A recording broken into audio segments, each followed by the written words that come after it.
For the staff, for all the city council members, this is not something that historically the city has done, so I hope it's a learning from these work sessions.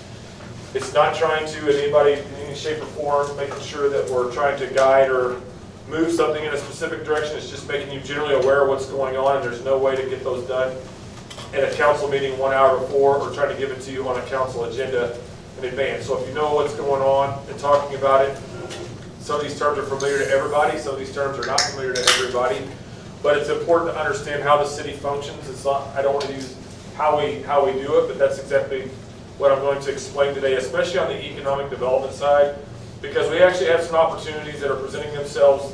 The market, the economy is very different today than it was even 8 years ago when I got here, and so there's different tools and things that can be utilized. And particularly, we're working on a project that's going to be coming before the City Council for consideration that includes one of these toolboxes that have never been used. And if you don't know where the project is, it's one of those areas when I first came into town, which was actually targeted by myself as well, but the community was pretty much, if you go behind Aldi, there's a dead-end street called Republic Commons that's basically sit out there idle. The bank had gotten this property. The idea was to connect that street back over to Oakwood. If you drive down Oakwood today, you will see a little sliver that's been cut out. Everybody's like, what is that? The little sliver that goes to nowhere. It's actually meant, it was forward thinking to, when that street eventually goes through, to do that. Unfortunately, in that same capacity is, where's the money going to come to pay for it? So how do you pay for those improvements? So today I'm going to talk about ways that this city has never utilized to pay for the improvements to create the opportunities. If you haven't looked at sales tax receipts lately, it's been about flat in the last 2 years. And a lot of that is, if you go through Republic right now and you look at it, there are new commercial developments going up. So at Iron Grain, if you go to the Roost, how many people have gone to the Roost now that it's open? Okay. So it's nice to see it full and have another place. Habaneros, it'd be nice to have it open. But now if you go out down 60, you will see on the new MM corridor, Huey Magoo's is going to be going into that says it's got their sign.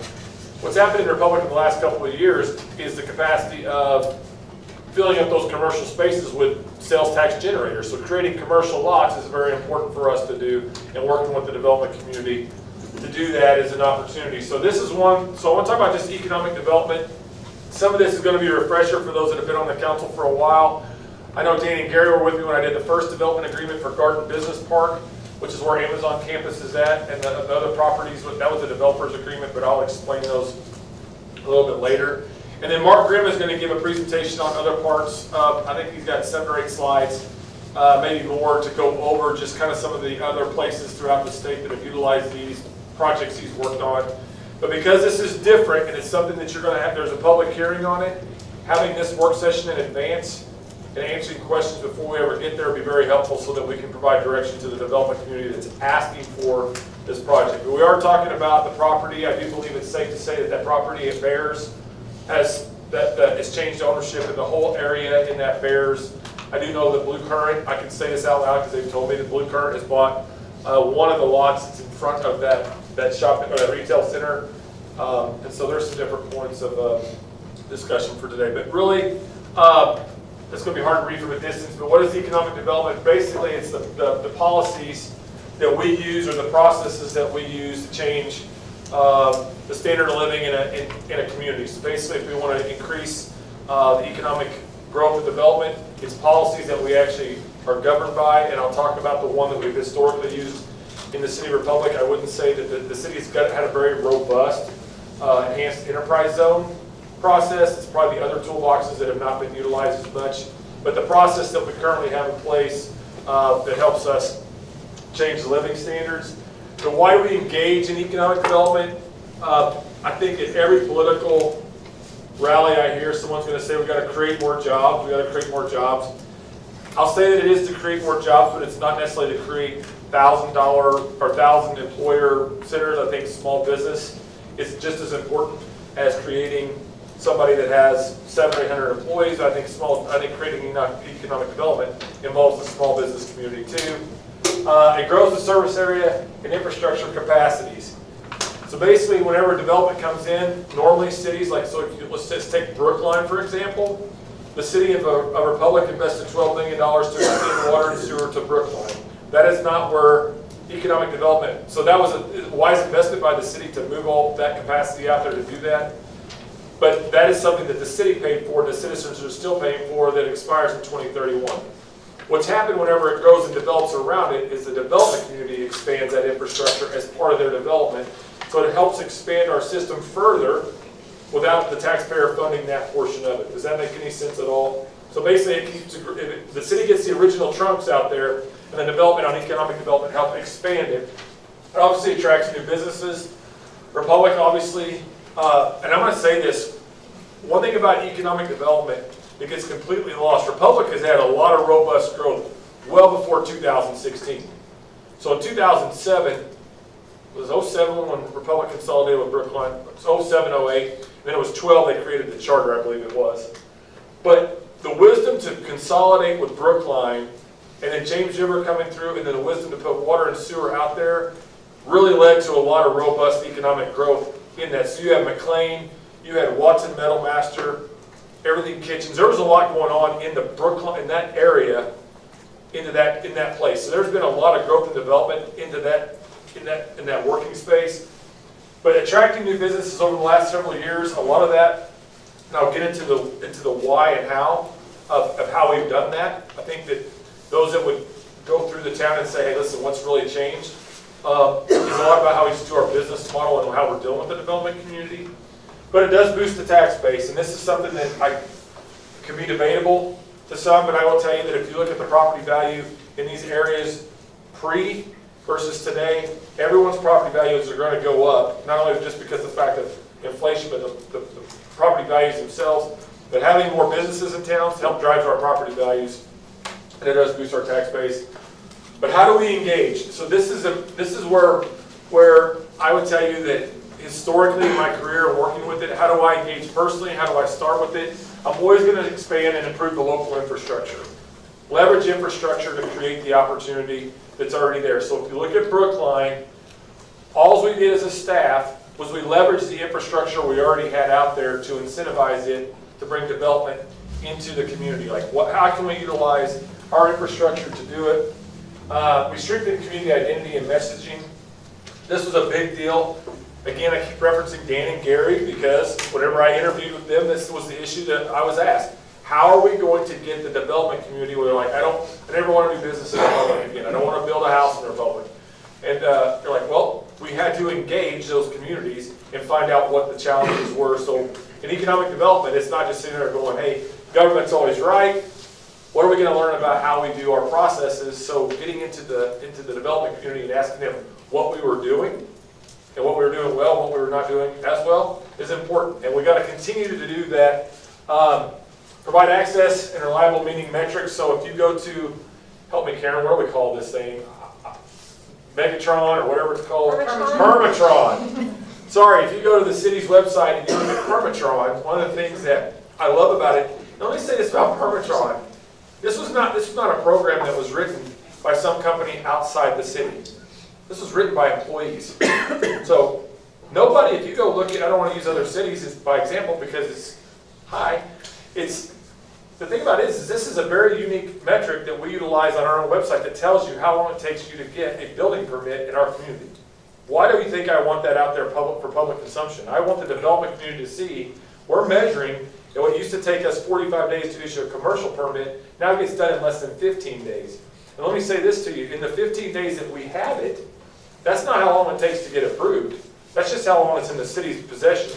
It may still take 45 days, but only a third of that time is taken up by the city staff doing any type of reviews. And I'll still say it because it is our calling card. It took us 6 days for our staff to review the Amazon documents to get it approved. So that's huge if you're talking to a development saying, hey, listen, we can do this in 6 days versus taking 6 months.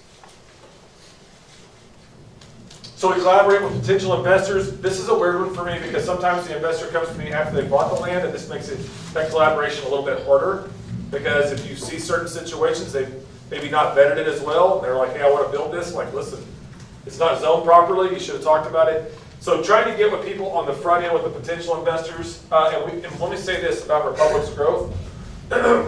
It's drawing a lot more investors, and so getting to know them is more before they buy is important for us. And so, but not everybody does that. Then we offer business incentives, which is the EEZ. And there's some other things that I'll talk about because that's not the only thing that we offer. to businesses. How Republic does it. So this is our model. People have always said, how do you guys do it? How's this done? And what have you guys changed or in those capacities? Again, it's the cutting edge information and metrics. So the BDMI that Josh Jones is working on, I didn't see Josh in here. The BDMI is how we create analytics and data for the development community. So basically, how many people have heard of Placer AI? Anybody? None of my staff's heard of Placer AI. Placer AI, for example, is a model. It's scary what it can do, but we actually have bought it, and our staff is using it. But you can geofence Have a Blast. Basically put a fence around it during that event, and it'll tell you all the demographics of everyone inside that venue. Right or wrong or different. I'm sure policies will change and rules will change, but it allows us to see what the economic impact to some extent is to that event. We can also geofence, say, a come and go. We can geofence anywhere along the 60 corridor during Have a Blast at the same time. It'll tell us what the traffic counts are and where the biggest traffic congestion is at the same time. Why we're going to be going to a data-driven model is because why go set up police and traffic control if that's not where the traffic's at? And if there's a better way to do it, so basically there's ways to set up our system, but also at the same time, if you're going to market and sell to economic development, say, listen, we have this event once a year called Have a Blast, and this draws in X amount of people. There's data. Say, listen, would you like to be a sponsor for this event because your business stands to work with it? So, but we do this in the business model of what we're doing now is to create data metrics for the development community to give them information to make their decisions. And it is customer centric. So one of the biggest changes, what you call, you're in this building called the Built building. So one of the biggest changes that we made was we consolidated public works and community development into one location, and then the police and fire, actually it was fire, not police on that aspect when it comes to economic development. But there was a big disconnect in the city, and it's not uncommon. If you look at other cities, they're facing the same struggle. But historically, for me, it's like, let's bring everybody together into one location and have the same discussion. So the reason why Amazon got through so fast was because, Lynn, you'll recall it, we were out there at the community center. Yes. All my team, the entire team, were sitting in a room answering questions from these people that had flown in from all over the country, but it was a one-stop shop. So they got their answers right then. And that's what makes us so stealth. It's not, there's not 13 memos going out of the city to these developers. So it's not one from Justin, one from Karen, one from Trent, one from Bob, one from Lynn, one from me, one from Angel. It's like engineering, fire, planning, public works, water, sewer, all that stuff. It's streets, drainage, what else? Laura, your business permit. So having us being customer centric, like you're only dealing with one person. And why it's important for that person to represent the mission, vision, and values of the city, because if I go out on the investment side and I say, listen, we will deliver your project, then when they call Karen, they better get the same response. And that's where those two synergize together around the mission, vision, and values. So I believe we are very customer-centric when we're talking about economic development. There's no cost pre-application meetings, and then dedicated project liaison to facilitate processes, which pretty much is Karen at this stage in those capacities. Usually whenever I work on the development side, it gets handed off into the staff level because I don't know anything about the planning side of it whatsoever, and I don't even try to pretend I do. Public-private partnerships. So I don't know how many developer agreements we have done in the last several years, but there are a lot. So when you hear the term development agreement, it means it's being incentivized in some way or fashion. So there's 2 residential developer agreements we did that were kind of test runs for myself. I'm not saying I would never do them again, but on a residential side, it's a little bit more complicated, but what it is the city installed the infrastructure, the developer paid for the material. So because our staff and our equipment is a fixed cost, we do not pay money out of the budget to fund the materials. The developer pays, and that is our incentive to them. We'll provide the infrastructure or installation, they provide the material. That's something historically we have done a lot of on the Garden Business Park, on that developer agreement, which I probably got this in the slide deck even later, where they paid us back as they sold each lot proportionally. So this is the proof of concept. This is Jack Street. So those will remember this is the old Tap Jack property, or was something else. Well, just Tap Jack. Meeks. So when this originally started, just to give you an idea, this is Macadoodles for those that don't know. But this area historically was owned by the O'Reillys, which I believe McAdoo's was still owned by the O'Reillys, but they had the property where I believe Popeyes is at. They wanted to put a hotel there. The challenge was, for years, dealing with MoDOT to get access into this site was restricted and limited. So there was constantly this effort to try to change 60 Highway. This is before 2016, so I'm just talking about the history of this parcel was very convoluted. So this was the access right here to the Meeks property. There was just one point of access. You don't, when you hear the term access, it's like gold. You do not want to lose your access point to a state highway in any way, because if you get rid of one, they're going to want to get rid of two. And in some places that's actually necessary. We got too many access points, like Flat Creek, for example, well, it was like 6 of them. They got it down to 2. That was the concession to get that development done. But this is the Andy site. So originally somebody had contacted us about putting mini storage there, which we were adamantly opposed to. There was some other developments, but there was always like this reluctance to go to this site because the infrastructure wasn't there, until Andy called, the actual Andy from Andy's called to buy just that corner. Then he decided, working with us, he was going to buy all of it. And so the deal was, on the development agreement side, I said, listen, what if you buy the materials, we'll build that street. So City Crews built the street behind that parcel, which is what created the Whataburger site and created him the ability to parcel it off. So what was going to be something that was like, hey, I don't know how to make the numbers work, we partnered by buying the materials. So I believe it was about $94,000. If I told you what that corner makes in sales tax a month, the return on investment was about 4 or 5 months for us, and that's just on our labor side, because we did not pay for the materials, the developer did. So when I talk about growing our sales tax base, it's trying to find ways creatively to work with the development community, but also generates the opportunity for us to actually generate money off of the sales tax off of the site. The incentives for the developer were the expertise of city staff. One of the things that I will tell you that we do very differently, and it is an expectation of mine, it's an expectation of myself. It's just like it is with MoDOT or anyone else. Our job is to help the investor or the developer find a way through our processes. So it's not just like, hey, here's the city rule book, good luck trying to interpret it. We're like, hey, have you considered doing this? So the city offers themselves, and if you read these developer agreements, in the developer agreements, it suggests we do not bill for the administration's time to help them create the solution. So sometimes people already have their solution, like Amazon when they came in. They already knew they wanted to widen MM to whatever 4 lanes and pay $4.5 million. We did not have to negotiate that. There are certain times we're like, listen, we're going to have to help you negotiate or navigate your request. You're like, Karen and them will see it way in advance. Like, you're going to have a problem with the access, and we're going to have to go to MoDOT to work on it. So when we talk about expertise of city staff, we do leverage our background of the rule book to help them navigate through it, which makes, what I was talking to Justin earlier, it makes it hard when someone's bought the land and they're asking you to help navigate through it, because there's certain situations, like if you look at the rezone that took place last night on Main Street, it's residential. Was it last night? So the developer went to the residents and worked with them and figured out a solution that they were agreeable to, then there wasn't. If you can do that on the front end, it's much easier on any kind of development. So I'm glad to see that they did it, but we do offer a service to the development community and any community, like, hey, if you want to know how to navigate through it and where your pitfalls are going to be in advance, we do that. And sometimes, like, what's it our job to do that for them? Because if you're going to help them create the opportunity, you got to help them navigate so they don't have to pay additional fees to get the process done. Because anytime you got to go through and pay your engineer to redesign it again, it's money. And it's more money they didn't get from the bank. And so it's kind of like, we'd like to know on the front end what we're going to run into or what we can anticipate. Thus why work sessions matter for us, because if we get the feedback before we ever get there, then we're not sitting there having, wait a minute, we have no idea why it went the other way. So at least having an idea of how it works is easier than labor by city crews.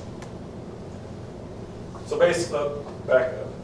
So basically the roadway and stormwater, this was kind of what was involved in that project. We had 330 foot of stormwater, 440 feet of main, and then sewer main we outsource. So one thing we don't do is sewer, and the reason why is because water is easier to put in the ground, because it doesn't matter if there's a little, maybe it's a little dip in value, or sewer, it's got to be a 3% slope. So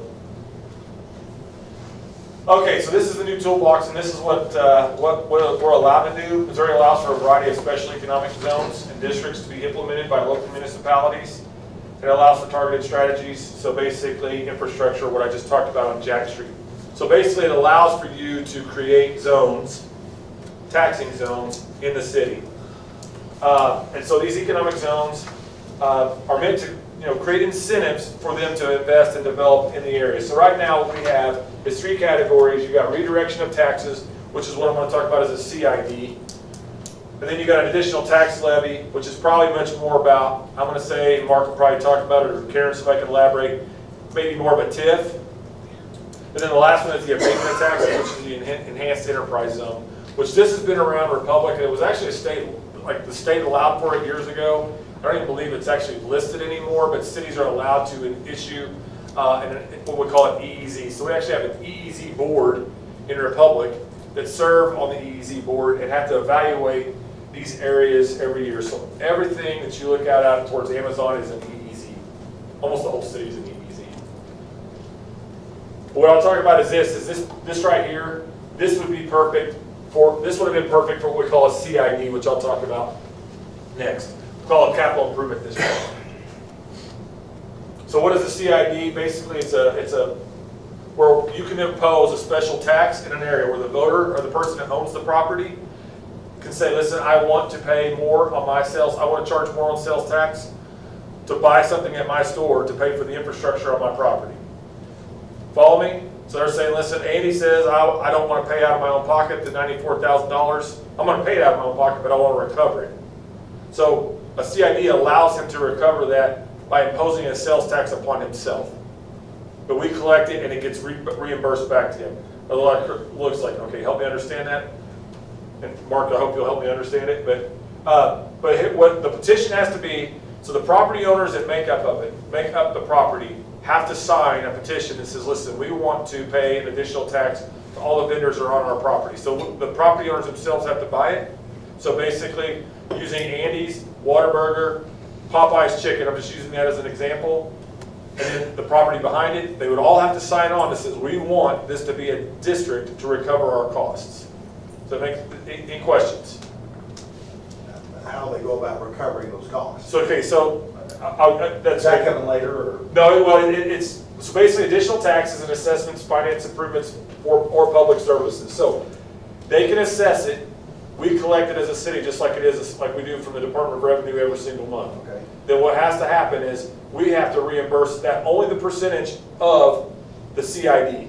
So basically if it's 9%, which our sales tax rate is 9%, and they go to 10%, they only get the 1%.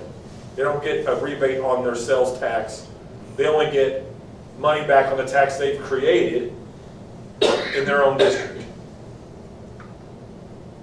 So if you go in there, if you go buy a burger at Wendy's, it's going to cost you more at Whataburger. If that was a CID, Okay. it's going to cost you more, and the additional cost goes back to the developer to pay for their infrastructure costs.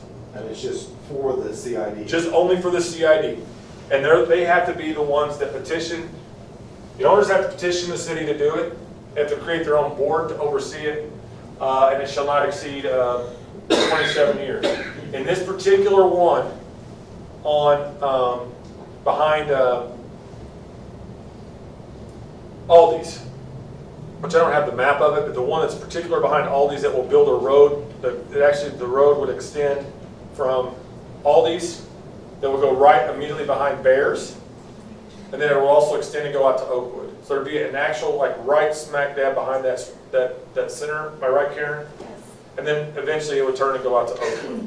So that would be all the properties that, since they bought it, all the property that includes that strip center, which is now owned by one group, and then all the land in front of it, which is still owned by the same group. So they would have to divide that up, and they would have to approach the city to say, listen, we want this to be in a CID.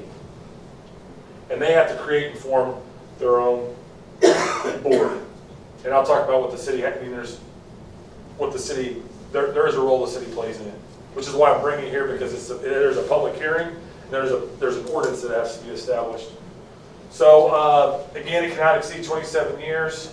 These are the type of things it can do. Obviously, shopping centers, plazas, Infrastructure, pretty much you're going to see engineering fees, marketing analysis, green spaces, anything that you can do to improve a site. The one thing about it is you see the word blighted. Blighted is a very broad term. I wouldn't say Republic has a lot of blight. I would have said probably, if I don't want to say by my name because then I'm probably.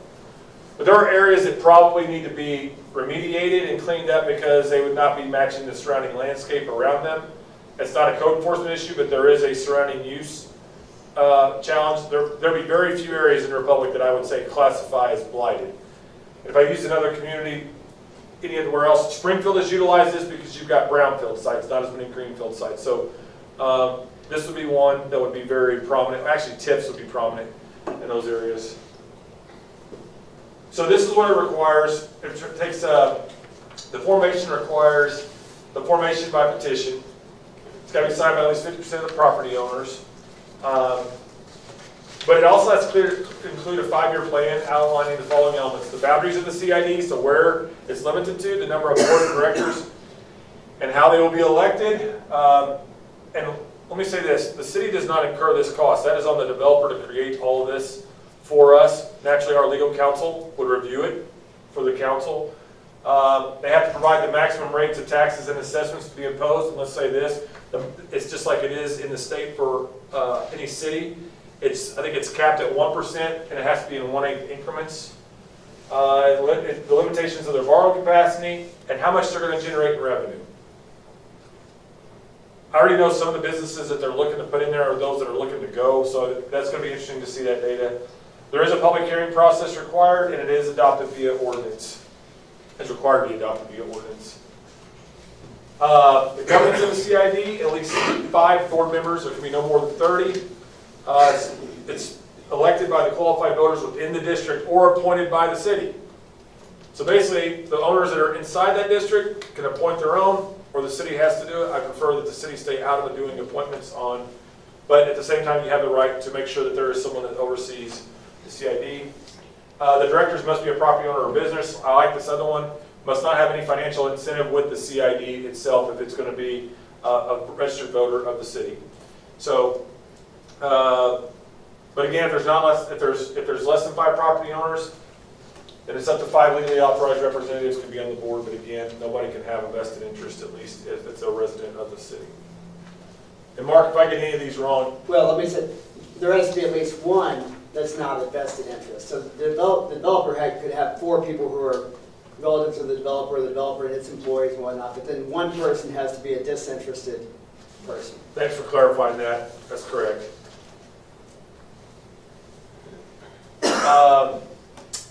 Allowable funding mechanisms is a special assessments, real property taxes, sales taxes, where it talks about the maximum of 1% imposed in increments of 1/8 of 1%.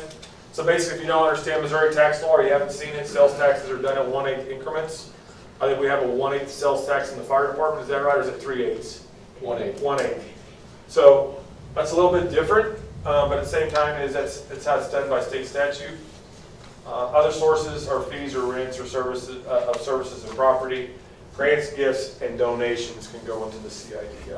So does that mean it can only go at 1/8 increments at a time? No. So They can. you can go up to 8%. It just has to be at an 1/8. You can go up to 1%. The maximum that you can impose is, but it cannot be less than 1/8. It can't be a 16th. Okay. So basically, it's saying, hey, you can't. If you're going to do it, it's got to be at least an 1/8. But a lot of it is just because that's an 1/8, but maximum of 1.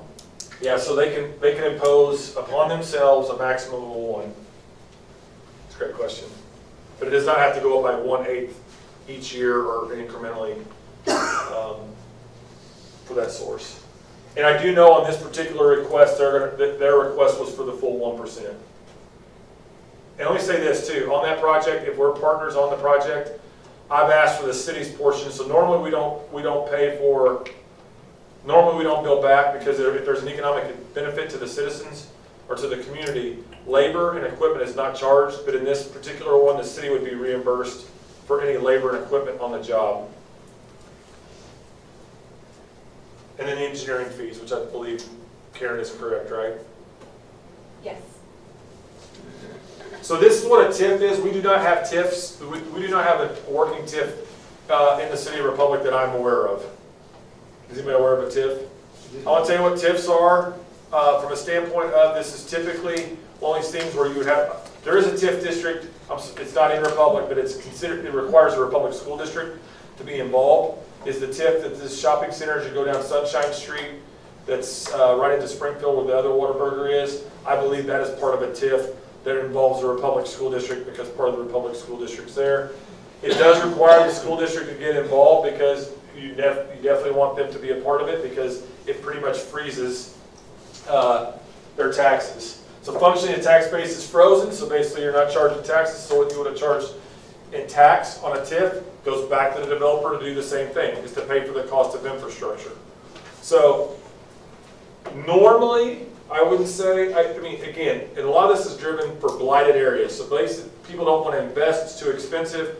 I would almost suggest to you, maybe, I hate to say it this way because man, I get hit, but certain areas in downtown could be almost considered a blight that need to be, that's like it's too cost prohibitive to invest and to redevelop.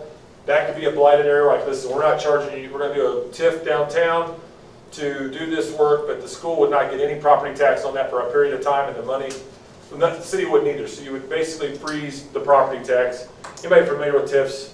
Heard of, okay. I don't want to just, but again, you got to create a TIF commission. Its functions similar to the P&Z, provide recommendation to the city council for approval. A redevelopment plan must be created, and again, it has to be adopted by ordinance. So the difference between, the only difference in today's discussion versus the developers agreements are normally done, Megan, are those normally done by, they're done by ordinance too? Which was, yeah. Yeah, they are. They're done, I'm sorry, so I'm wrong. So it requires 2 readings even to do a development agreement. I would safely tell you that you would never do, well, I've never said never in Republic on that, but you would not do a CID or an ordinance where you're reading something twice in one reading. I mean, this is something that you would have to have a lot of discussion on. So we don't, you said we don't have any TIFs now? None. Okay, but we didn't know we had. Now, did McLean come in on a TIF? Was that? That came in on an EEZ. Okay. So I'll go into that one here in just a minute. But they came in on an EEZ. Now, with the TIF, what's the length of a TIF generally? I mean, no, can make it anything you want Up to 23 years. 23, up to? Up to 23. Thank you. It's a great question. TIFs, and Mark could probably elaborate on it. I'll say this, historically TIFs have been some of the most scrutinized that I've seen, probably the most, that get quite a bit of the rub because you're foregoing any taxes and the schools pretty much take the hit on that one. But this is the one I want to hit on because I wasn't going to hit on it that hard, but it's called a transportation at TDD. But considering all the challenges that we're dealing with on MM Highway, this might be a viable option for discussion because that project is $6 million short trying to find the money to widen it to 5 lanes on a state highway. We're going to continue to work on that, but here's the deal. If you had a transportation development district, it's kind of like a CID, but it's a transportation district. But this one requires a vote of the people, so it has to go before your entire community for a vote and consideration, so it's not just something that the city council can adopt by ordinance. But it's, like I said, it's more similar to a CID. There's more restrictions on property taxes. You can impose a toll. Don't see that happening on MM anytime soon. See a little toll road there. So just be clear, we're not talking about toll roads. But bonds can be issued off in TDD. So basically you got a funding source to do that. So you've got a designated funding source, therefore you can issue bonds. But again, I said it must be approved via election, effectively adopted by the majority of the qualified voters. Public hearing again. This is what's interesting about this one. It's conducted through the local circuit court of the county. It also has to be approved by MoDOT. I'll stop there. Petition can be created by 2 or more local transportation authorities. So I'm not sure what the other transportation authority would be in our situation. Would it be SIMCOG or just be OTO? I would defer to Mark, maybe OTO. Well, I don't know what OTO is, but sometimes you see if you've got a maybe city, county, if part of the, I don't know, it's all within the city limits of the Republic. Yes. Is it a city highway or county highway or State. state highway? Okay. a road district, or a CID that encompasses the area. I don't know. So it may not be an option to do it with two local transportation authorities. So that's only an option if there are two local transportation authorities. It may have to be just created by the property owner or petitioned of the property owners. So I have a question for you. What if the city is one of the primary property owners in a CID or TDD? Can they be a member of the CID or TDD? Yeah, so the question is always going to be, the vote is always of the quote qualified voters, and so the question always is, when you look at the boundaries, are there registered voters within the boundaries of the CID or TDD? So if there's registered voters, then just like any election, the registered voters are the ones who vote. If there's no registered voters, then it's the property owners that vote. So whether it's a CID or TDD, that's the very first question is, are there registered voters within the boundaries? Why I bring that up is because MM Highway runs adjacent to our Parks project. And so why a CID, one of the things we've discussed about a CID was taking the MM Highway project from 60 all the way to Amazon, is that corridor on a commercial side is, of course, we're not paying infrastructure costs, the city's not on that one, but on that Parks project we are. So creating funding opportunities for how the developers can pay their fees back is the objective. So here's the enhanced enterprise zone. I'm going to go through this. We already have this incentive in place. So this one is actually functioning now. When asked about McLean, this is what was used with McLean. It's used with every facility. If you want to go look, be it where it's across from Diane DeVore's property, right across from Fire Station 2. Any project that's going on, Convoy would not qualify because it's a nonprofit, but anyway, all the other businesses in that area are on an EEZ. Again, there is a board that meets once a year that goes through this. It is an EEZ incentive.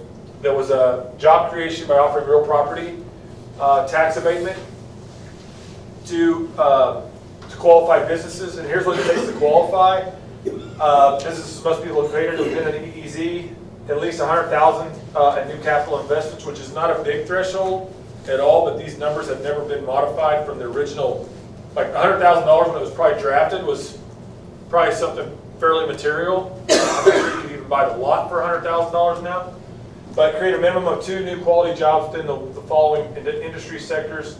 So manufacturing, warehousing, distribution, supply chain, wholesale trade, professional services. What you don't see is you'll get an EEZ for Andes. You don't see it like, so you created 2 new jobs.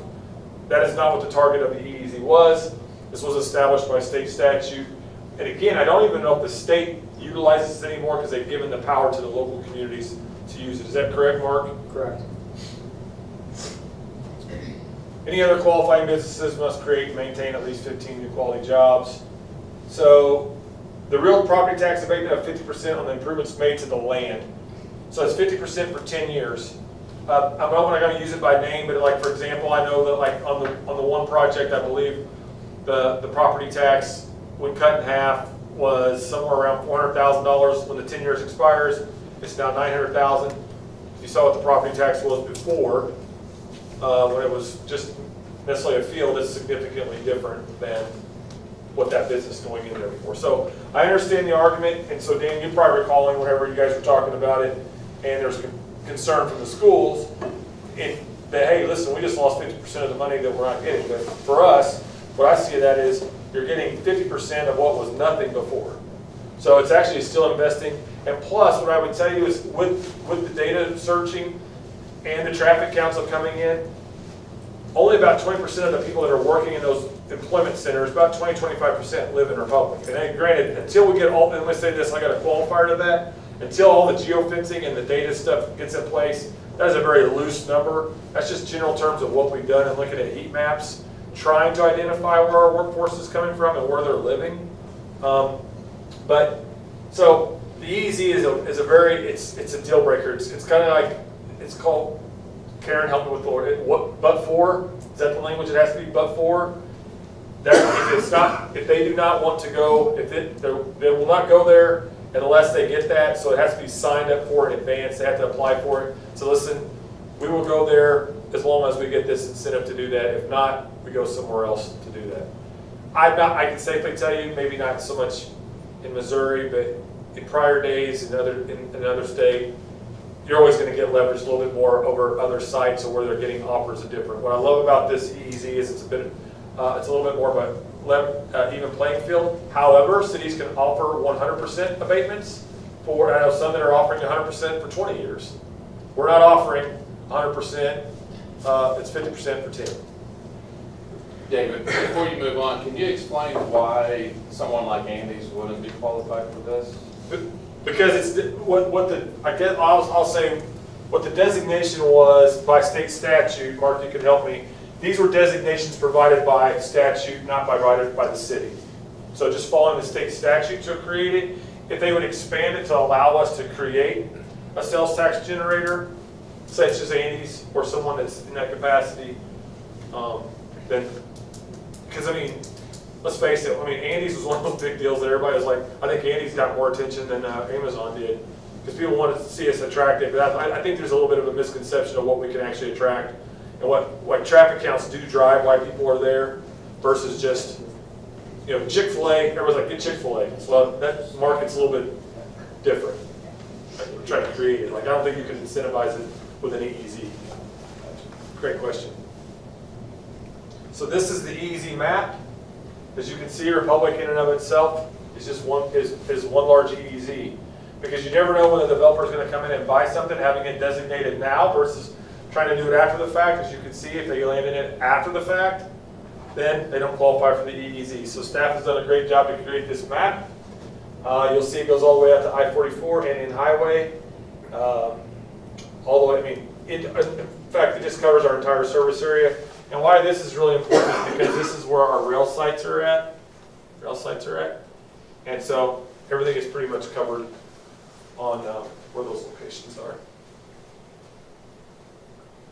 But I appreciate the staff for getting, I mean, it's a pretty broad map. So here's area EEZs, Brentwood Centers. I don't think these are EEZs. I think they're actually, that's wrong. So that should say CIDs, shouldn't it? It should. Yeah. So these are the area CIDs. This is the Brentwood Center. So it paid for engineering, for traffic study, paid for access breaks with MoDOT.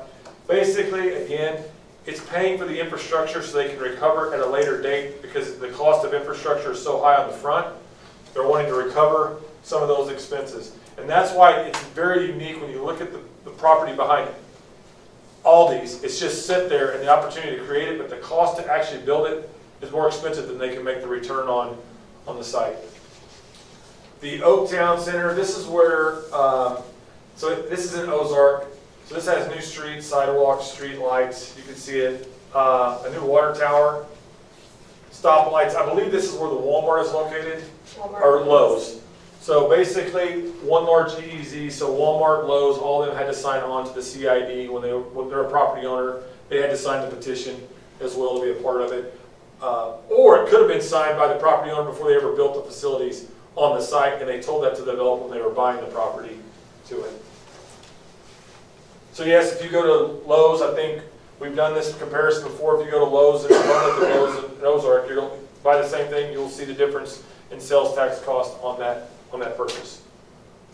This is Southern Hills Shopping Center. Again, these are CIDs, not EEZs.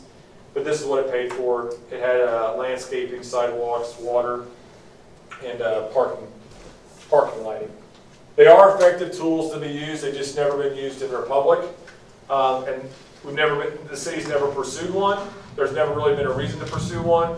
But this particular area behind that area makes complete sense for us to at least present this to the council for consideration, because it has just sat there idle, and it will continue to sit there somewhat idle. Because we don't have the money, and I don't want to necessarily go out there and just build a street for something and hope that it gets built. And the cost to develop the property is just, it's almost cost prohibitive. So in a way, this was a tool that we don't, like to your point, we don't offer any easy for it. So what's something that we can do? We've offered to build it through a development agreement. They buy the materials, we provide the equipment and the manpower. Again, still subject to this council's approval. That development agreement has not come to you yet. But they are coming before you with a CID request. So we'll be coming with that. So I want to have this discussion before we ever get to that point. So with that, what questions do you have for me today? Or you can ask me anytime between now and whenever this gets brought up. When do we anticipate this? It's got a ways to go, right? I think we'll have it for the 2 meetings in October. Okay. Any questions? How many people already knew about CIDs? Okay, so there's some level. If you have any questions, I would tell you to get with the planning staff, Chris Tabor, who is going to be the partner in crime today. If you need to take about a 5-minute break, I'm going to let Mark take over the last questions. I want to make sure there's time for you to have any questions or comments that you'd like to share. Is this helpful? Very much so. Good. So take 5 minutes. I want to grab something to eat. I'm going to listen to Mark now. So again, my name is Mark Grimm with Gilmore & Bell. Happy to be with you all today. So as David mentioned, I spend about half my time doing traditional municipal bond issues, tax-exempt bonds for cities, counties, water districts, etc. And about the other half of my time working with cities and counties on economic development projects, CIDs, TDDs, TIFs. So I may go down a path you didn't want me to, but just stop me and ask me questions about it. If you hear about some CID or TDD or TIF or whatever else going around the state, I'll try my best to answer any questions. So spent a lot of time talking with groups about economic development projects. So I want to talk a little bit about how other cities and counties have used CIDs and other economic development tools, some of the policy considerations that you all might have. And David hit on some of these, and I'll touch on some other policy considerations that we hear from other city councils. Role of the city on an ongoing basis with respect to the CID, and we'll have plenty of time for questions and answers. So, developer-driven versus community-driven CIDs. I'm going to focus today on developer-driven CIDs. That's where typically you've got just a limited number of property owners who say, we want to form a community improvement district to pay for a portion of the public infrastructure costs associated with our development. Contrast that with what I call community-driven community improvement districts, where you have a city that says, well, we want to form a CID in our downtown, as Springfield has done, or Cape Girardeau, and Kansas City, St. Louis, all have CIDs in their downtown and pay for trash removal, banners, safety and security, those types of things. Where the community, the staff, the city said, okay, let's form this CID. David talked about it. You can do the same thing on the Transportation Development District side. Probably the one that comes to mind that I worked on was in Rolla. Had talked for 20 years about how to do some improvements to Highway 67 through Rolla. No, not 67. Highway 72 through Rolla. And had talked with MoDOT for a long time about how to fund those infrastructure improvements, and so eventually Rolla formed a fairly large transportation development district, and those improvements are well on the way for being completed. And so that would be a community-driven TDD in that example. So we'll talk about both and stop me and ask me any questions. Okay, so eligible CID costs. You look at the statute, and everything under the sun that you imagine is an eligible community improvement district cost. It even talks about child care facilities. But keep in mind that a community improvement district, like a city, is a political subdivision of the state. And so we all know that under the Missouri Constitution, you can only use public funds for public purposes, right? And so whether it's CID funds or city funds, you can't use those for a private purpose. You got to have a public purpose. And so notwithstanding what the statutes say, the Constitution, the Missouri Constitution controls that CID funds, like city funds, have to be used for a public purpose. So just because the statutes say that you can use CID funds for child care facilities. Well, you can't just fund a privately owned child care facility. That's not a public purpose in all likelihood. So what I want you to keep in mind is that, again, this is a political subdivision just like the city, just like the school board, just like the water district. You got to have the public purpose to everything that it does.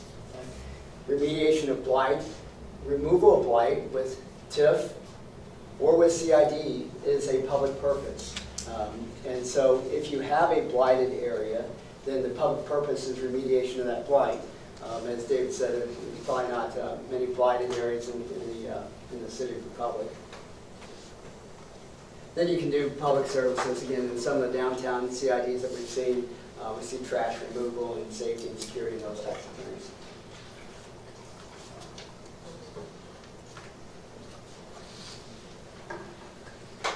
I want to talk for a minute about some of the policy considerations that your communities ask about. So one of the first questions that we always, that you want to be asking is, and David touched on this, is okay, what are you going to spend the money on? Why do we want to form why as a community, why as a city council are we willing to consider the formation of a community improvement district to fund something? So the first question is, well, what do they want to spend the money on? And the second is, well, why a CID? Well, from the standpoint of the school district and other property taxing jurisdictions, a CID may be preferable over, or probably, I guarantee you, definitely it's preferable over tax increment financing, because a CID and a TDD, as David mentioned, is an add-on tax. You're adding on a sales tax or a property tax. Whereas if you're doing a TIF, or even with TIF, you're redirecting the existing taxes, and so the other taxing districts aren't getting revenue that they otherwise would get. With enhanced enterprise zone and some of the other tools, you have property tax abatement. But from the other taxing district standpoint, they generally love for TDDs and CIDs because that just adds on a tax. It doesn't affect any of their tax revenue. Even if a developer meets the but-for test, they still would probably prefer a TDD or a CID over some of those other tools. Some communities say, okay, well, we'll do a CID and TDD, but we want you developer to fund some infrastructure improvements that will help not just your property, but maybe a broader area. So what if we do a TDD and you're going to do an extension to the road that will open up a new area for development, or a water line that will serve other properties. So if you have that opportunity, it's something to keep in mind. You know, this isn't probably going to be a situation here, but in some communities around the state where they have a lot of CIDs and TDDs around town, I think that a fair question is, well, if we have a 1% sales tax on every shopping center in town, how is that going to impact our ability to do get the next city sales tax passed? So if you're at 9% currently, but what if you had every major shopping center at 1%, so you're effectively at 10%? Is that going to adversely affect the city's ability to extend its capital improvement sales tax or seek voter approval of an economic development sales tax or a fire sales tax or what have you? So, you know, I don't think that's a huge deal for a lot of communities, but it's just something to keep in mind is, you know, when voters are going to say, well, what's the overall tax rate in the community? Then one other thing I'll talk about is how much control does the city want to have on an ongoing basis with respect to a CID or a TDD or what have you? Keep in mind, so this is a separate political subdivision with its own board of directors, and you don't have any control over the school board or the water district board or what have you. But by the same token, you're not forming a school district or a water district. You're passing an ordinance to allow another political subdivision to operate within your community. And so it begs the question of how much control do you want over that CID? Some cities around the state take the view that we want we don't want to have anything to do with the CID once it's formed. We want to be able to say, you know what, if you got a problem with this, go ask the CID. That's a separate political subdivision. Other city councils say, well, okay, it's a 5-member board, and we want to have 1 or 2 members on the board of directors so that we know what's going on within the CID, and we always have notice, because if somebody doesn't like something, they're going to come complain at our city council meeting. We at least want to know what's going on with the CID. There are other communities in the state that other cities that will say, we will only allow a CID within our boundaries if we control the CID. If we city council have a majority of the membership of the board of directors. So we want 3 out of 5 under city control.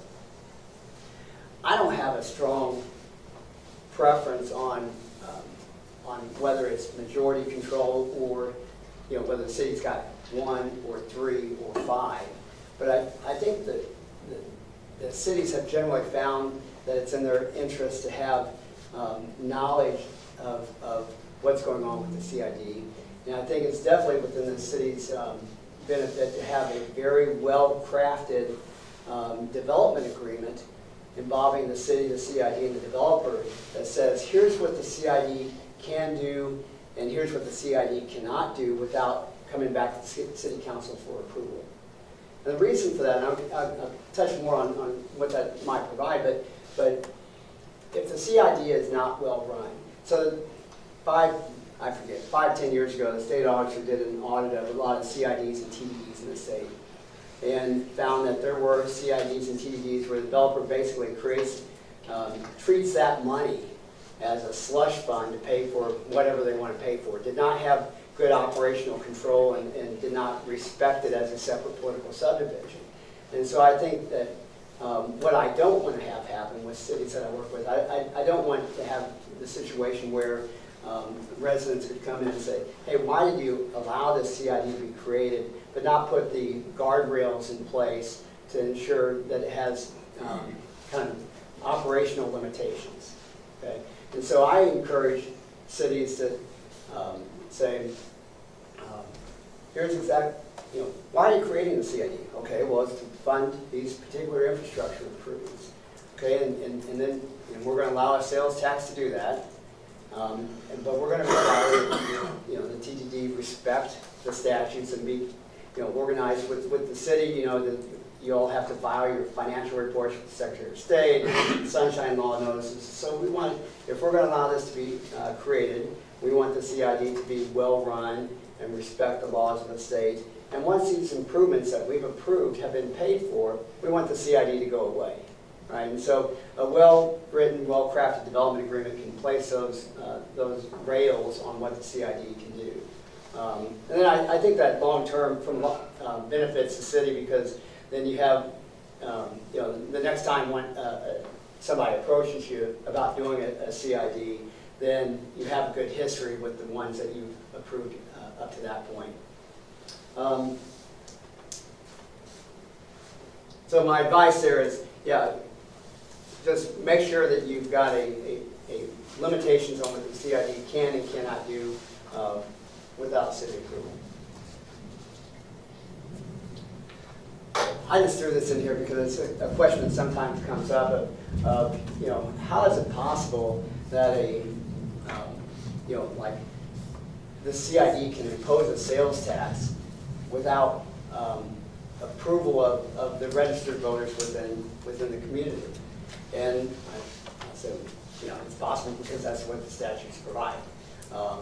Statutes provide that the sales tax can be approved by the, quote, qualified voters within the CID or the TDD. And the qualified voters, as I mentioned a few minutes ago, if there's registered voters, then it goes to a vote of the registered voters. But if it's not, if there are no registered voters, then it's the property owners within the boundaries of the CID or the TDD. That might be one property owner, or it might be 100 property owners.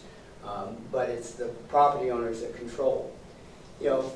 Philosophically, what is the range for that, for the property owners or the registered voters? What is that range? Is it like a mile, 2 miles, 50 feet? What is that?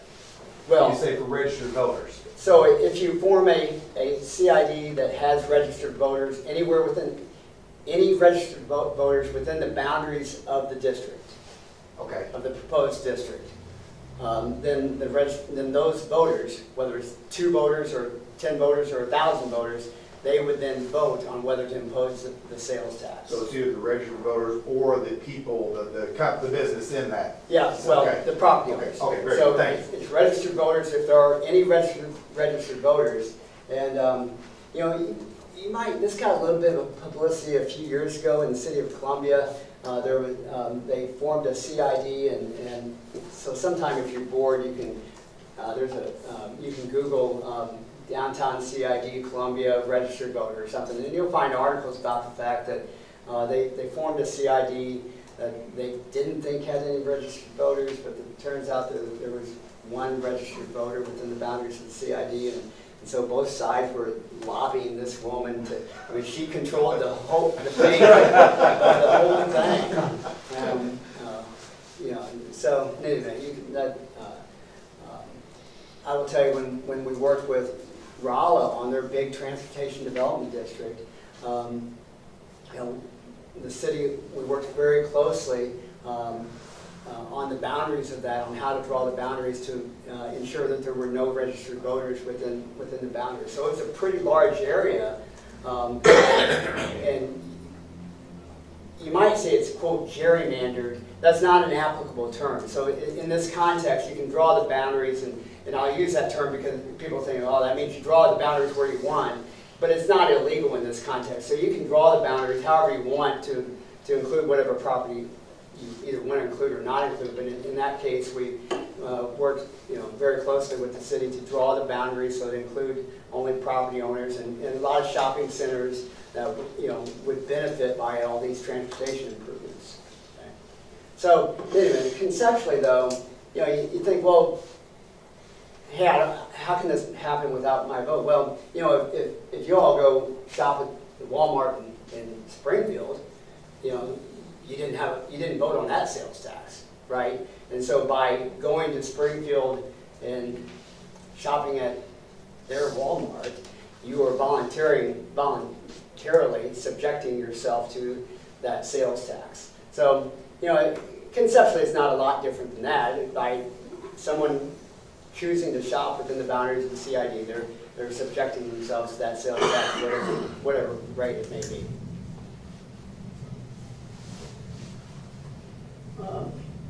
Let's see. So here's just a few other considerations that we get into. Is the project viable without incentive? So in CIDs, TDDs, there's not a statutory but-for test like you have with some of the economic development tools. But nevertheless, you know, it's a question that sometimes a lot of cities want to know. Just, you know, can this project be done without incentives? Would it be done? What's the least amount of incentives that we can provide in order to make this project happen? How will this affect other taxing districts? So again, an add-on sales tax is not going to have any impact on the school district and the other property taxing districts. Whereas some of the other incentives do affect the other taxing districts. And so while the other taxing districts may not have the legal right to opt out, you know, it may be that you, because you care about your relationship with the school district, you want to keep that in mind. Well, how is this going to affect my relationship with the Republic School District? Is the developer capable of delivering on his promises? You know, and you probably run into this all the time with whatever deal you're providing. If we do this, you want to make sure that the developer, you know, holds up its end of the bargain. So you don't want to promise some kind of incentive, thinking you're getting, you know, a 500,000 square foot development and end up with a 35,000 square foot development. So how are the documents drafted? How is the development agreement drafted to ensure that you know, there's not a bait and switch? Make sure that, you know, that you get the benefit of the bargain. Oh, here's one Dave mentioned: is the developer willing to enter into a funding agreement up front to pay the city's costs? And so pay our fees, frankly, and other third-party costs that the city has. So it's very common on economic development incentives for the developer to fund the city's third-party costs, so the city doesn't have to come out of pocket for that. We usually find that, if a developer is not willing to do that, then they're not serious about doing the development. So that's a very high level. I have no idea if that's what David was envisioning as far as we talk. So I'm happy to talk about other projects that we've done or other incentives, go into more depth about TIF, TDD, CID, or whatever. So any questions y'all have, I'd be happy to address. So can a business benefit from both the CID and an EEZ if they're overlapping, or do they have to choose one? No, sure. So if you've got a short answer, yes. So enhanced enterprise zone affects your property taxes, and usually a community improvement district, most frequently, even though the statutes provide for a property tax and a special assessment and a sales tax, 9 times out of 10, if not 99 times out of 100, what we see with the CID is a sales tax, same for TDD. So theoretically, yeah, if you have a, let's figure this, let's see, a project, it'd have to be,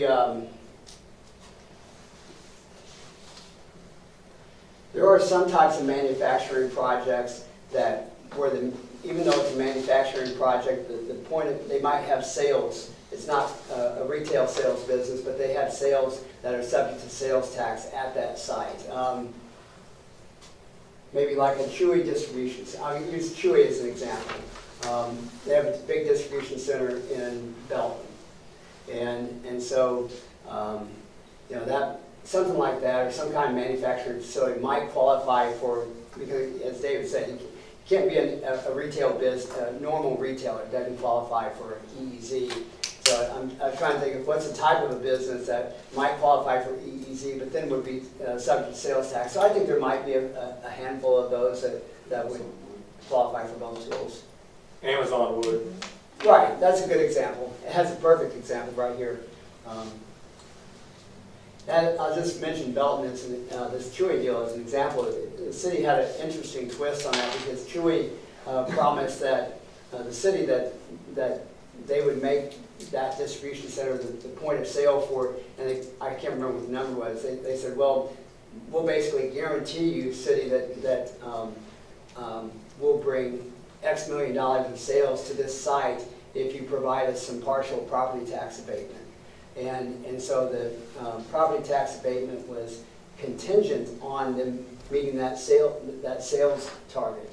In the first year, they actually fell short of their target, and so didn't get the total amount of property tax abatement within the second year. And I guess they've been open about 3 years now. But since that first year, other than the first year, they've met their sales target, and it's a big boom for the city.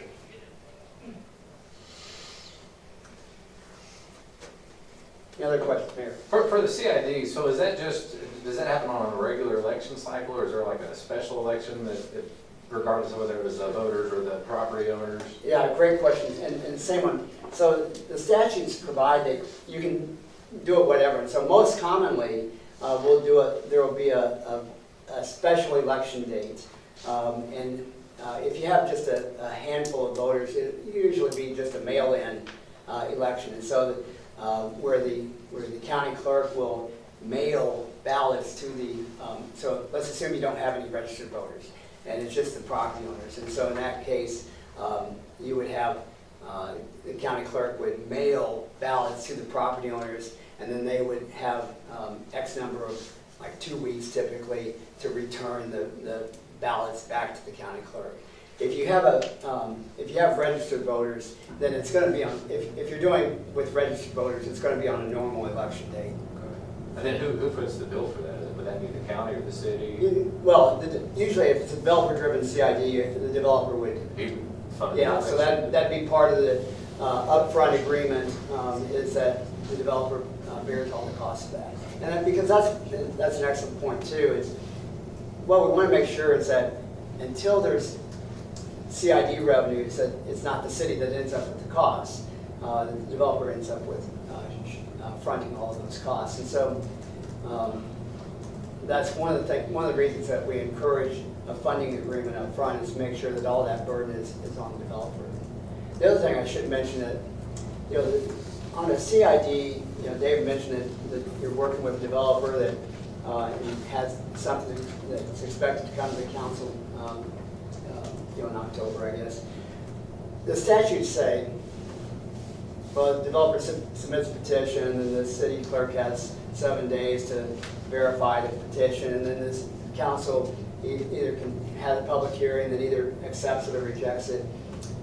What we found, or what we, a lot of times we'll work with the developer, if it's something that, the staff is receptive to, we'll work with the developer and review the documents up front, because it's what is a big waste of time, frankly, is if the developer submits a petition following the statute, oh, here's your petition, and they file a formal petition, but then there's some, just doesn't have either the level of detail that we want, or it's just an error in it, and then you end up having to formally reject it. So most developers, if they're doing these all the time, or cities that are doing these all the time, we'll look at the petition up front, review everything, and make sure, okay, city's happy, developer's happy, all the lawyers are happy with the form of everything, and then when it's formally submitted, you know that it's going to advance to the council without just a technical defect in it.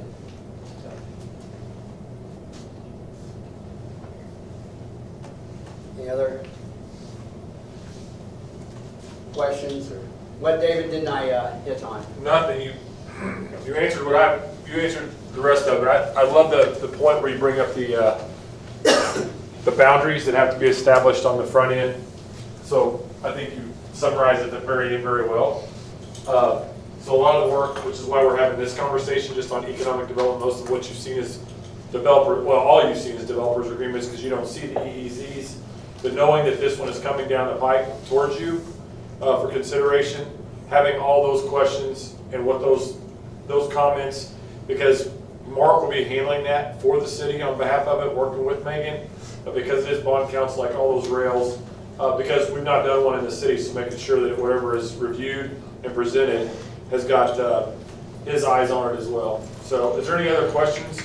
Yes. I don't want to get ahead of myself, but just, is this like a property owner situation, or is this a voter situation, the one that's you're proposing? So we're only talking about the one that's a property owner's. So when he's talking about that the clerk will mail the property owners, so property owners inside that CID will get notified.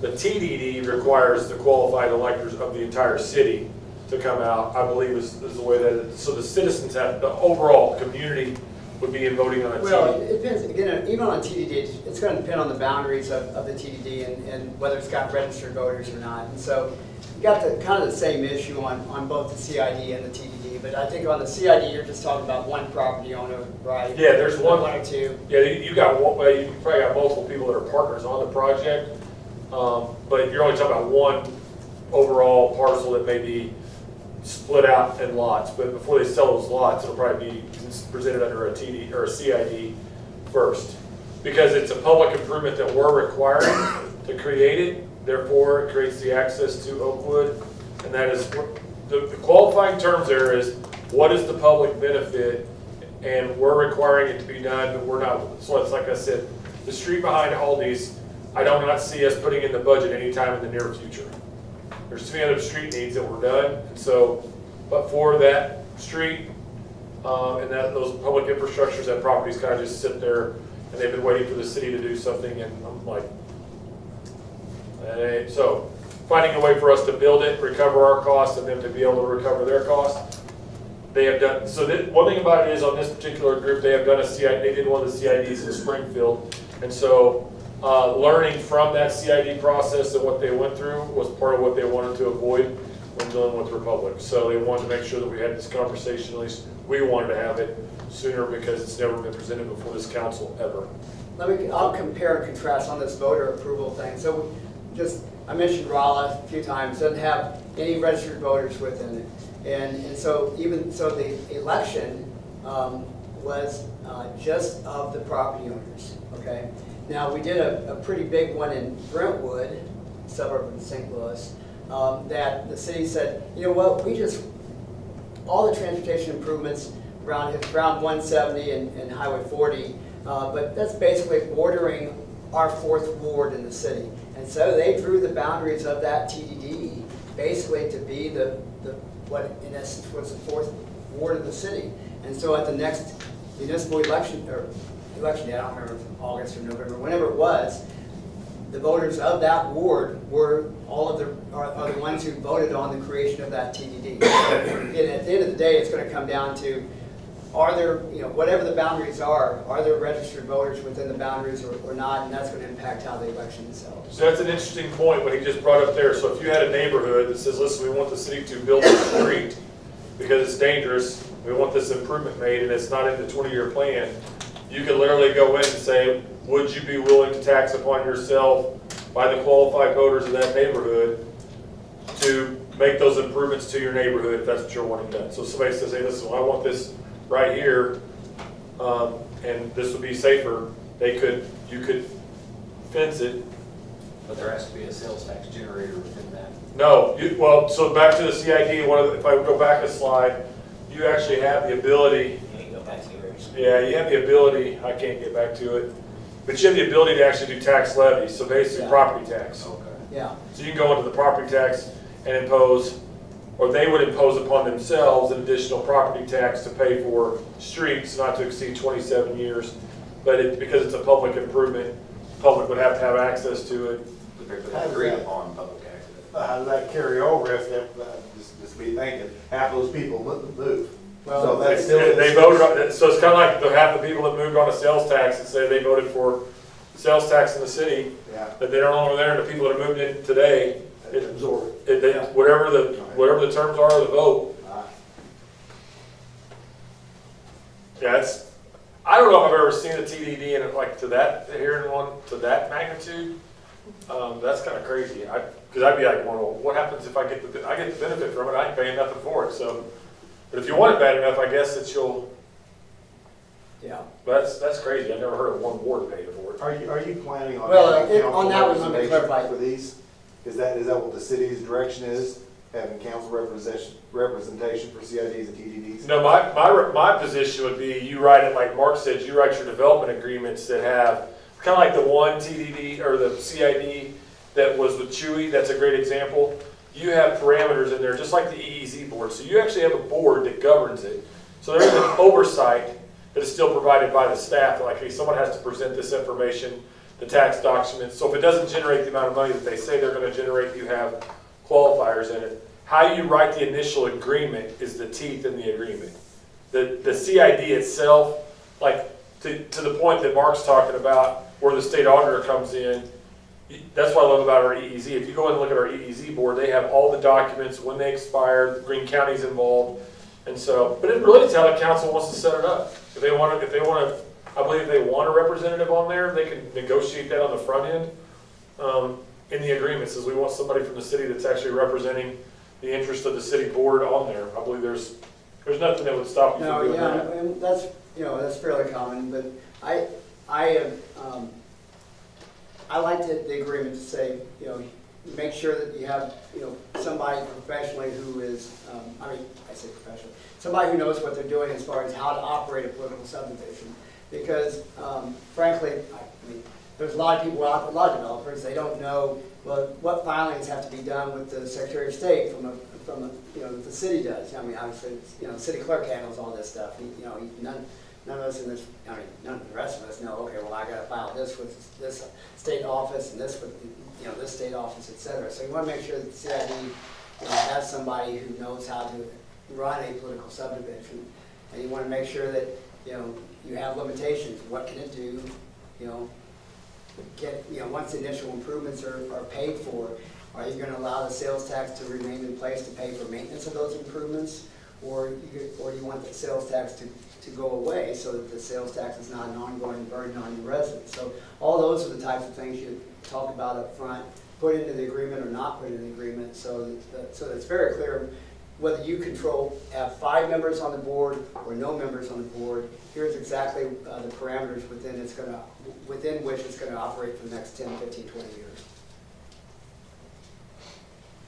Who's on the who's on the EEZ board? We've got the school, a Greene County commissioner, and several business owners in the city. Yeah, that's involved a lot. It's a great question, but it's really up to the council. How much oversight that they want to have, and mine is about how the development agreement is written on the front end to make sure there's teeth to it, not like it's understood. Like I said, this particular development or developers in that, and you'll know who they are. So I mean, but they're getting that language watertight. I don't think it'll be set that hard. I think it's like just trying to get the project done and working with the city, which is why they've come to the city with that, is the ability to try to do another project. But I don't think there'll be a problem getting the development agreement language drafted that is a win-win, or at least it's presentable to you all. But again, between Megan and Mark, that would all be stuff that you could grill down, like, hey, we change this language or change it. The first one's always going to be the one that would be scrutinized the hardest from not only from legal counsel, but from staff as well. But just making sure that we've learned from lessons learned and what other people have done, which is what we've done, which is what led us to here to get all this, to have this conversation in general, is how to avoid the pitfalls as you communicate about it early and often, and then ask questions. So what I would encourage you to do is take the notes. If you have questions or additional pieces, if it's not something I can answer, Karen can answer, Megan can answer, or Mark. Well, if one of us four can't answer it, then there's a problem. So, okay, any other questions? Going once, going twice? So thank you for, yeah. Sorry, Okay. I got you on the last. So as far as being a district, the one we just referenced, it being a single property owner, a district, does that be defined as like multiple parcels? Yeah, it could be. So that would, Whatever's whatever in a geographical, whatever the boundaries are. whatever it is, it's whatever's identified. If there's one property owner in the entire, like the City of Republic, we own 135 acres out there at a park. We want to create that as a CID where we're the sole property owner, so you'd have to identify 5 people to be on that board to vote whether to impose that. And the city of St. Charles actually did that, where, and now they've sold off one parcel to Chicken and Pickle, but down by the river in St. Charles, when they created the CID, the city owned 100% of the property, but they wanted to get it in place before they started parceling it off to developers, so that they knew, okay, here's what, so they get the sales tax in place to pay for various infrastructure improvements that the city had committed to. But David's exactly right. So obviously, if you're the sole property owner, you're going to have all 5 members on the board, but that is an option that we've seen before.